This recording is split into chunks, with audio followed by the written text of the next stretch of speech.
since I have spoken to a captive audience, and hang around a little bit longer, you'll be gratified to know that I have it written down. I was afraid I'd talk too long, and I'm still afraid. It was the day after Labor Day, 1965.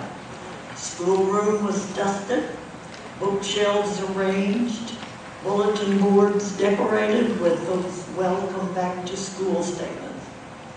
All 26 desks and chairs were arranged, and a brand new 38-year-old teacher, all excited. That was me. This was the culmination of a long-held dream. My mother had been a teacher until she got married, and you couldn't be a teacher and be married in those days. But my journey began in 1946. I rode into Bethany on the Interurban, carrying my purse and one suitcase. My parents had urged me to attend Bethany College while I awaited the return of my boyfriend, who was in the Marines. During that year, my life took a different track. While singing with the a cappella choir, a tall, handsome man in the tenor section took my heart. And needless to say, the Marine was eliminated in the semifinals. And in the fall, Melvin Unruh and I were married. The next 8 years were spent bearing our 2 sons and getting them off to a healthy start. One eventful day, my husband informed me that God was calling him back to college, that he needed to finish his degree. So we moved to Bethany in a little 3-room duplex on Canal Street. And God opened up a way for us to pay our bills. We operated the fountain service at Wernberg Drugstore. Have you seen our picture? They have it painted on that building. Go in on the east alley, and there we are. I kind of like that picture. The painter made it me a blonde.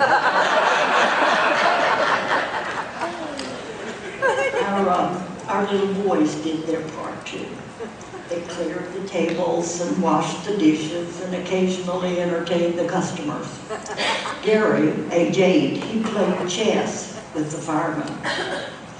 But now, it was my turn to finish my degree.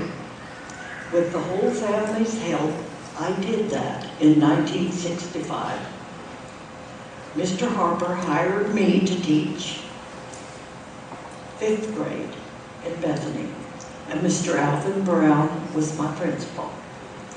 My entire career of 23 years was right here in middle school. I was so surprised and happy and embarrassed when this award was announced to me. I couldn't believe it, actually. It reminded me of the day that I was teaching 6th grade, and over the loudspeaker came the news that I had been chosen Oklahoma County Teacher of the Year. And it just happened that Mr. Brown was in my room passing by and came in to congratulate me, and I said, "Oh, Mr. Brown, I haven't done anything to deserve that." And he said, "I know it."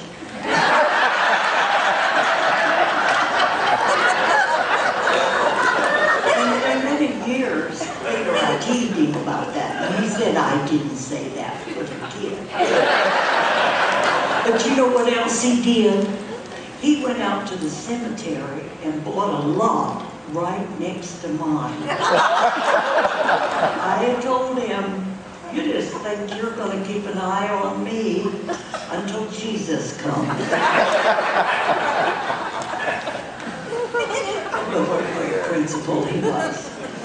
When I was informed that I would be expected to give a short speech, I wondered if my students would remember anything that I taught them. So I got on Facebook.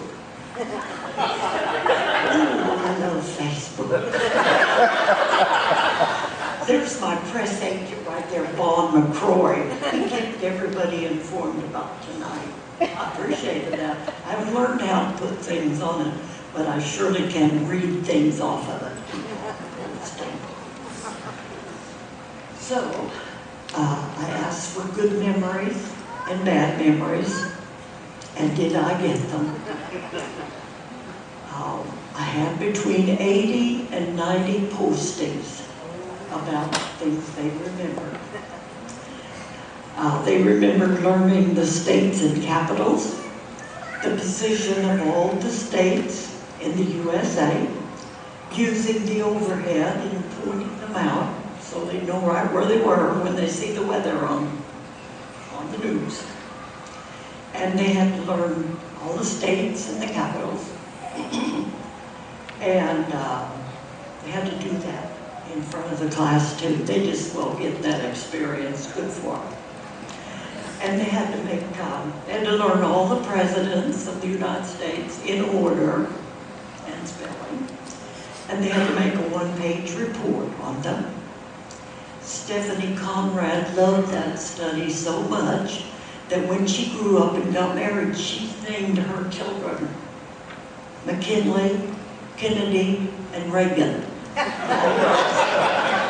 I wanted her to have a little boy and name him Tyler, but she didn't want to do that. They remembered memorizing poems, making Indian projects, my pulling their teeth, the last day of school picnic, beginning every day with a prayer, and a flag salute, and a Bible story, and then lunch count. I guess I did run a pretty tight ship. I never raised my voice to discipline, but I did keep my paddle handy right there in plain sight. Bobby Sloan wrote to me, yes, Unruh, you were strict, but we knew the rules and we obeyed them. Many said they felt loved and they felt safe. The students especially enjoyed seeing the slides that my husband, Melvin Unruh, and I took as we traveled. He said, if you're going to teach United States history, you need to see the world. You need to see the country. So we traveled to every state in the Union, all the Canadian provinces, and 23 foreign countries. And when we went overseas, I managed to collect enough coins to give to each one of my students.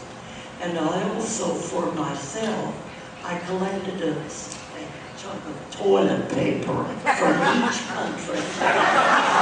It's so different. The toilet paper in Russia is like sandpaper. The toilet paper from Switzerland is so soft. But they enjoyed seeing the slides. Some of my students said they didn't know that they could get so smart. But they did. One day, a new student that I had, she'd been in my class a little while, and she stayed after class. She came to my desk, and she said, Mrs. Unruh, you're the meanest teacher in this school. How come everybody loves you? I said, Cassie, when they come into this room, they get smarter, and they like that. One day, recently, B.K. Stearman and I were thinking about some of our former students. She's glad that she taught David Busick in 2nd grade. I'm proud to have touched the lives of so many of our good citizens.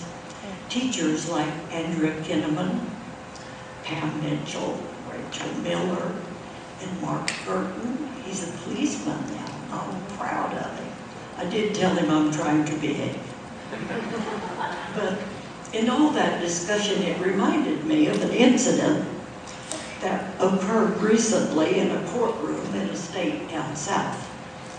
Taking the witness stand first happened to be an old retired teacher that had spent her entire life in that town. The prosecuting attorney was the first to question her. He started, "Mrs. Smithfield, I know you have been a citizen of this city for many years. Now, I must ask you, do you know me?" And before he could continue, she said, "Of course I know you. I taught you in 5th grade. And I had such high hopes for you. You were so smart. But look what you've turned out. You're an embarrassment to me." "Yes, I know you all right." And the lawyer said, "Well, that will be all, Mrs. Smithfield. Thank you very much." Then it came the turn of the defense attorney to question this old retired teacher. And his first statement was, "Mrs. Smithfield, do you know me?" She said, "I reckon I do know you, but I don't think I taught you anything.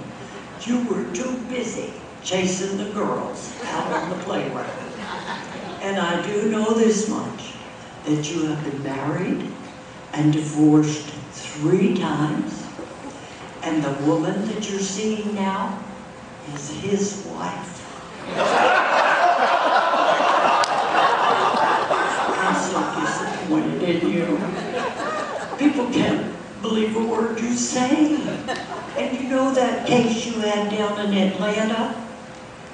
Everybody knew he was guilty, but you got him off scot-free, and you lined your pockets with all that money. Well, thank you, Mrs. Smith. That will be all. At the conclusion of her statement, the judge motioned for the 2 lawyers to come up to him. And he leaned over and very quietly said, "I'm telling you right now, if either one of you ask her if she knows me, I'll see that you get the electric chair."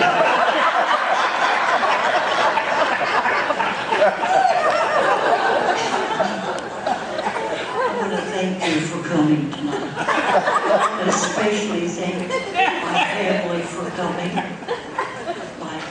I have 2 sons, and of course now I have a daughter.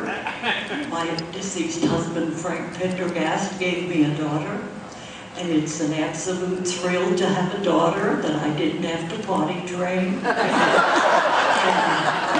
And her family, they couldn't come for this tonight, but Dawn's wife, my daughter-in-law, she's typed all this out and they can read it for themselves. And I want to thank all of my former students. I want you to know that you will be in my life until I'm 6 foot under. You're still my children. I'm still interested in you. You keep on posting, and I'll tell you a few things myself now. I love each of my students. I can remember them. When they remember me, they have to tell me their name because I've never seen them with a beard before. So they have changed. It does that. But before I go, is there anybody here that would like to ask me if I know you?